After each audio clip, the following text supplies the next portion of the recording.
Everyone, welcome back to my channel. ఈరోజు ప్రభాస్ నటించినటువంటి Raja Saab movie అయితే రిలీజ్ అయింది. ఆ సినిమా ఏంటి, ఎలా ఉంది, అసలు స్టోరీ ఎలా ఉంది, దానికి సంబంధించిన రివ్యూ అయితే తీసుకొచ్చాను. ఇంకా వెంటనే టాపిక్లోకి వెళ్ళిపోదాం.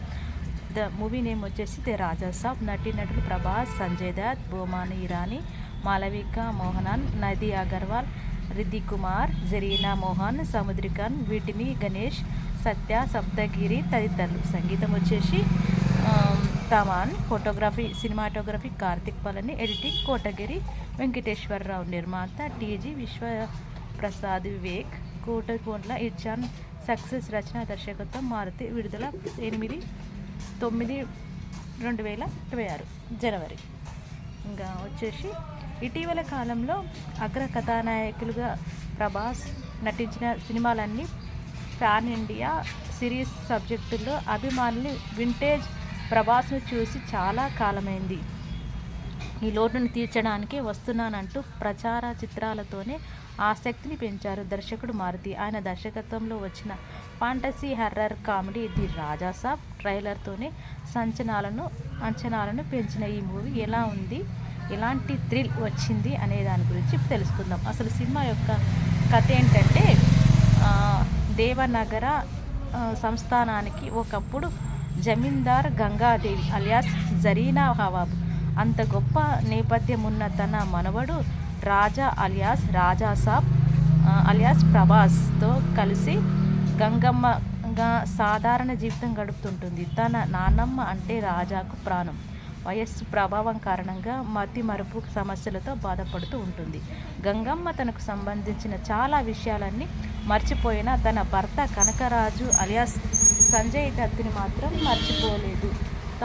తనను కలలో కనిపిస్తున్న తాతని ఎలాగైనా వెతికి తీసుకురమ్మని రాజాసాబును కోరుతుంది. కానీ కనకరాజే తనకున్న రకరకాల విద్యలతో నాన్నమ్మ మనవడిని నర్సాపూర్ అడవిలోకి రాజమహల్కి వచ్చేలా చేస్తాడు. ఒక దశలో ఇద్దరిని చంపేయాలని కూడా అనుకుంటాడు. మార్మిక విద్యల్లోనే తెలిసిన కనకరాజుని రాజాసాబ్ ఎలా ఎదుర్కొన్నాడు, అసలు కనకరాజు గతమేమిటి, అతని లక్ష్యమేమిటి, రాజాసాబ్ జీవితంలోకి వచ్చిన ముగ్గురు అమ్మాయిలు భైరవి అలియాస్ మాలవిక మోహనన్, జెస్సీ, నిధి అగర్వాల్, అనిత, రిద్దిక్ కుమార్ ఎవరు, ఎలా తదితర విషయాలను తెరపై చూసి తెలుసుకోవాల్సిందే అంట. అసలు మూవీ ఎలా ఉందంటే, కొంతకాలంగా లార్జర్ దెన్ లైఫ్ తరహా సినిమాలతోనే ప్రయాణం చేస్తున్న ప్రభాస్ కొత్త జోనర్లో సినిమా చేయాలనుకున్నారు. అలాంటి స్టార్ కథానాయకుడితో దర్శకుడు మారుతి ఓ హర్రర్ ఫ్యాంటసీ సినిమా చేయాలనుకుంటుకోవడం మంచి పరిణామాలే. ఇలాంటి ప్రయత్నాలతోనే కొత్త కథలు వెలుగులోకి వస్తుంటాయి. సినిమా ఆరంభమైన ఒకప్పటి ప్రభాస్ మళ్ళీ తెరపై కనిపించిన అనుభూతి నిస్సందేహంగా కలుగుతుంది. ఇలా చాలా ఏళ్లుగా మిస్ అయిన ట్రాలరింగ్ని, కామెడీ కోణాన్ని ఇందులో చూపించేందుకు దర్శకుడు మారుతి చేసిన ప్రయత్నం స్పష్టంగా కనిపిస్తుంది. ఆయన రాసుకున్న కాన్సెప్ట్ ఆసక్తికరంగానే ఉన్నప్పటికీ దాన్ని తెరపైకి తీసుకురావడంలో మాత్రం కాస్త తడబాటు కనిపించింది. ముఖ్యంగా ప్రథమార్థంలో సన్నివేశాలు అనుకున్నంత ప్రభావం చూపించకుండానే సాగిపోతుంటాయి.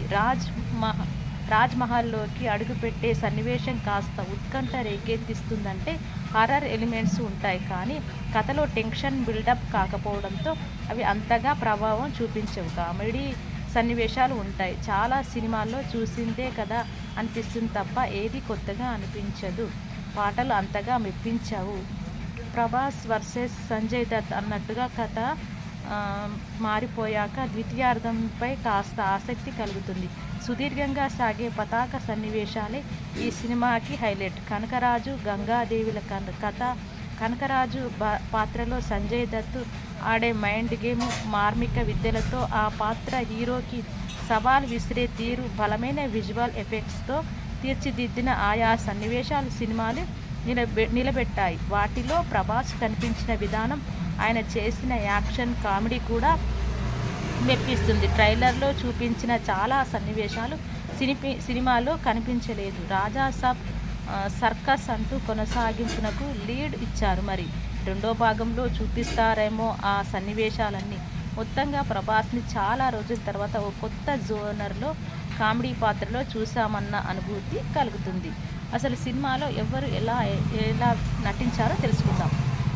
ప్రభాస్ అత్యంతం ఉత్సాహంగా కనిపిస్తూ నవ్వులు పండించే ప్రయత్నం చేశారు.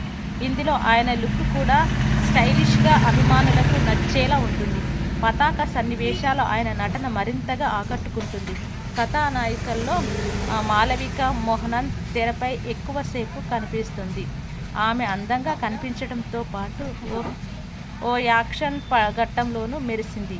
నిధి అగర్వాల్ పాటల్లో మాత్రమే ప్రధాన ఆకర్షణ.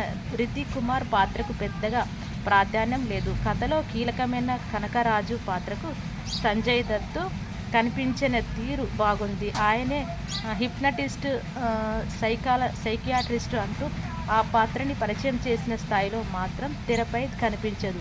జరీనా హవా పాత్ర ఈ సినిమాకి కీలకం. ఇది మనవడు నానమ్మ కథ కావడంతో జరీనా హవా పాత్రకి ప్రాధాన్యం దక్కింది. బోమాన్ ఇరానీ, సముద్రకని తదితరులు కీలకమైన పాత్రల్లో కనిపిస్తారు.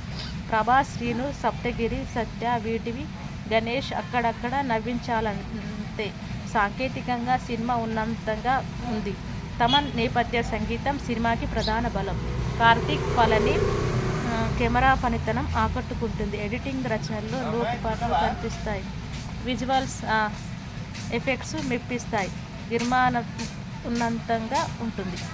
ఈ సినిమాకున్న బలాలు ప్రభాస్ నటన, లుక్కు, పతాక సన్నివేశాలు, హారర్ ఫాంటసీ కాన్సెప్ట్. ఈ సినిమాకున్న బలహీనతలు వచ్చేసి కొత్తదనం లేని కథనం, తేలిపోయిన హాస్యం. చివరిగా ది రాజాసాబ్ కోసం జనాలందరూ ఎదురు చూస్తున్నారు కాబట్టి ఆల్ ది బెస్ట్ ప్రభాస్ గారు. ఈ సినిమా మంచి హిట్ రావాలని చెప్పేసి మనస్ఫూర్తిగా కోరుకుంటూ, నాకైతే సినిమా చాలా అంటే చాలా నచ్చింది. కొత్త రకంలో ప్రభాస్ని చూస్తున్నాం కాబట్టి చూద్దాం. జనాలు ఇంకా మంచి సంక్రాంతికి మంచి పండుగ లాంటి మూవీ అయితే వచ్చిందైతే. Thank you so much for everyone watching my videos. ఇంకా నా వీడియోస్ ఇలాగే చూస్తూ ఉంటే మంచి మంచి కాన్సెప్ట్తో మళ్ళీ మీ ముందుకు ఇలాగే వస్తుంటారు. Thank you everyone.